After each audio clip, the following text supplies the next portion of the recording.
Hi, I'm Emily. I'm on the UX research team at GitLab, and I recently did some research on docs.gitlab.com, which turned into this project that we're calling State of the Docs 2020. So that's what I'll be chatting about today. And I hope you check out the accompanying deck. There's a lot more information here, but for now, I'm just going to zip through some context and the key takeaways of the research. So docs.gitlab.com contains many of the top 10 most visited GitLab pages, but when we started this, we didn't really know very much about who visits the doc site and why, and whether they find what they need. And it's really important that we understand more about our users and what they're looking for so that we can make sure the docs are an effective guide for them. And the results that you'll see here are from a mixed methods study that started with qualitative interviews of visitors to the doc site and a quantitative survey of 500 visitors to the site over a period of time this past August. And finally, we also roped in the results, some relevant results from our quarterly system usability scale survey, which is run by another researcher on the team, Catherine. And for our top takeaways, I will start with the bad news, which is that almost 25%, almost a quarter of visitors to the doc site fail to find what they're looking for. The flip side of that is that most people do find what they're looking for, and most of those, 96% of those, say the content is useful. And I'll go into a little more detail about the pain points and opportunities that we discovered. First, people told us that it was difficult to find information. We heard over and over again in interviews, people say something like, yeah, I found what I'm looking for, but it took some doing. I had to visit multiple pages. I had to read for a while, get like somewhat far down a path before ascertaining, is this really what I'm looking for? Is it not? And so one recommendation here is to clarify section headings and organize content a little better to make it easier to scan. Next, the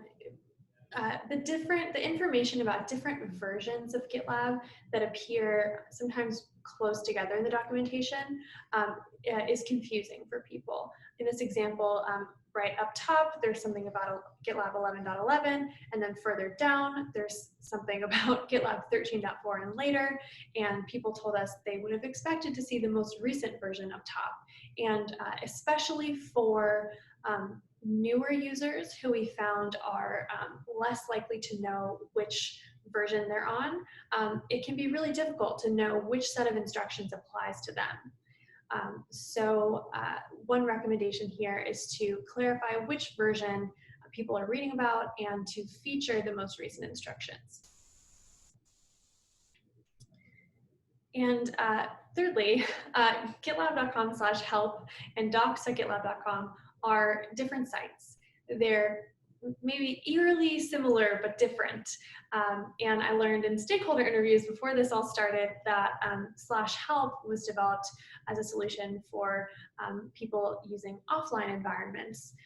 But what we found from speaking to some of those users is that they were familiar with docs.gitlab.com, like they'd use it on other devices or in other settings, and so every time they clicked on help or some docs link in their instance, it took them to /help, and they were confused about the differences that they noticed. There's some navigation that's lacking on /help, the content is slightly different, they're not sure if it's up to date, they wondered if they were missing something, is there a reason that this is here, that I should be consulting this more often, and so a recommendation is to make docs.gitlab.com available to all users, including those in offline environments. And I believe the static site editor team is already working on something along those lines. Troubleshooting content is the most difficult for users to find. We came up with some categories that represent kind of the main reasons why that we thought people would visit the docs. And you can see these on this slide. And the success rate for people finding what they needed who were looking for troubleshooting content was by far the lowest of all the categories. So a recommendation is to make troubleshooting content easier to find and to visually distinguish it from the surrounding content. And finally, users want more contextual why information.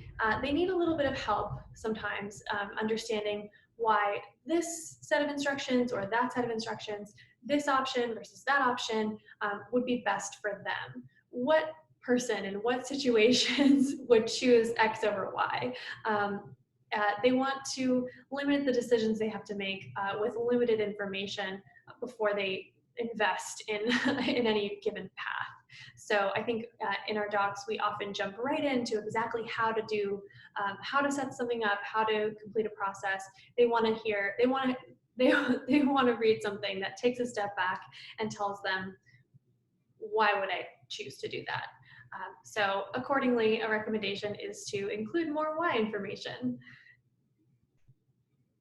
And I'll leave you with a brief summary of what's working well.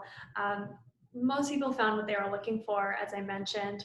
Most people thought the information was useful. A lot of people, 70% of people visit the docs once a week or more. So the docs are a trusty companion. They're doing a lot of things really well.